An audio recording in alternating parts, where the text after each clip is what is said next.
Television. I've watched a fair bit of television over the years, from kids shows to quiz shows to comedy shows to panel shows and talent shows. But sometimes certain shows have a noticeable drop in quality and become much less enjoyable than they used to be. A prime example of that was the most recently completed series of Britain's Got Talent. For starters, I noticed that almost all the auditions that aired received 4 yeses from the judges. Contrast that to the early days when there was real balance between the good, the bad, and the bizarre act. The bizarre acts were probably my favourite types of audition. The fact that there was more of a balance made the show less predictable, whereas now you pretty much know what you're going to get before you've even watched it, which takes the fun out of it, really.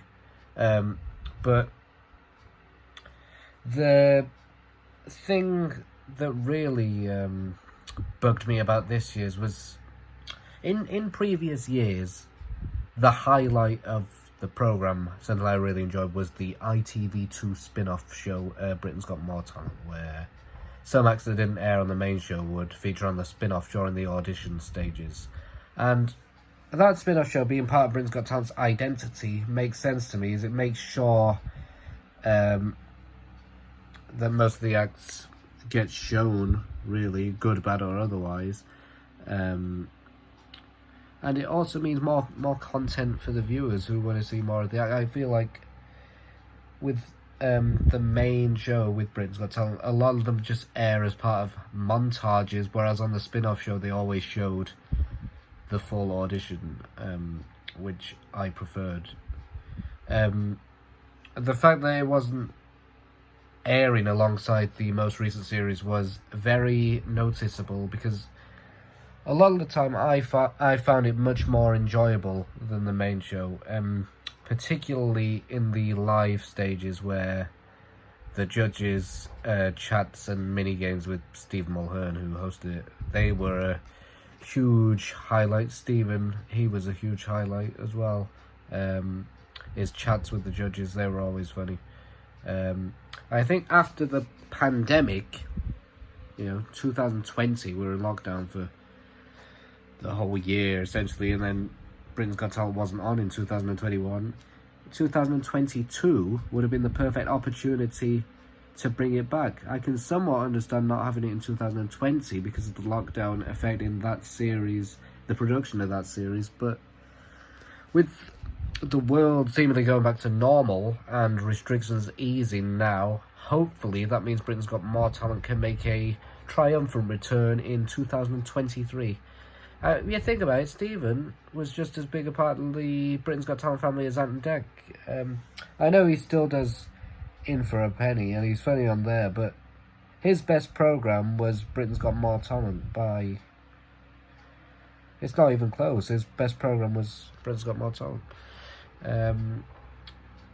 I think Stephen's probably one of the best presenters on the telly anyway, but this one was by far his best show that he presented.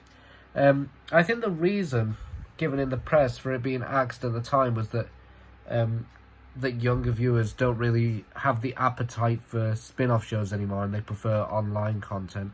But I'm a younger viewer, 18, and I much prefer watching things on, linear broadcast TV or on a bigger screen. You can't gather the family around a phone screen. It just sucks the life out of the event of watching it through phones rather than on the big screens. And I feel like the lack of spin-off for Britain's Got Talent this year sucked the life out of the show as well. It made the main show feel less eventful. I preferred Britain's Got More Talent as it didn't take itself too seriously. It's just like a casual wind down, which I think is I think that's needed for a competition like this one. The Apprentice still has You're Fired as the spin-off. Bake Off still has Extra Slice. Strictly still has It Takes Two. And even Love Island, another ITV show, still has their spin-off called After Sun. So if that spin-off can continue fine, why not Britain's Got Talent? Also, surely Love Island belongs on ITVB at this point, though. I thought the whole point of ITVB as a channel was that the trashy reality shows can go over there, leaving more creative freedom for ITV2.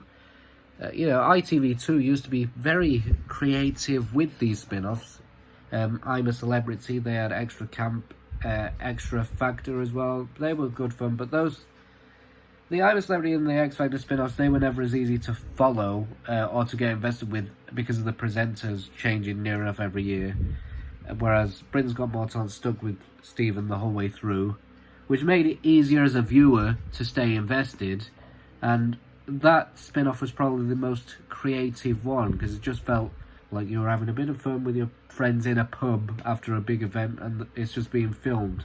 And that kind of fun, casual feel to it helped make it comfort viewing. Maybe didn't get as many younger viewers as ITV2 would have liked by the end of its run, but surely a show like Britain's Got Talent is geared towards a family audience anyway. Its whole USP is that it's a show for everyone. Why the fixation on just younger viewers? Why the fixation on only younger viewers? Because to me, Britain's Got Talent without Britain's Got More Talent feels very incomplete.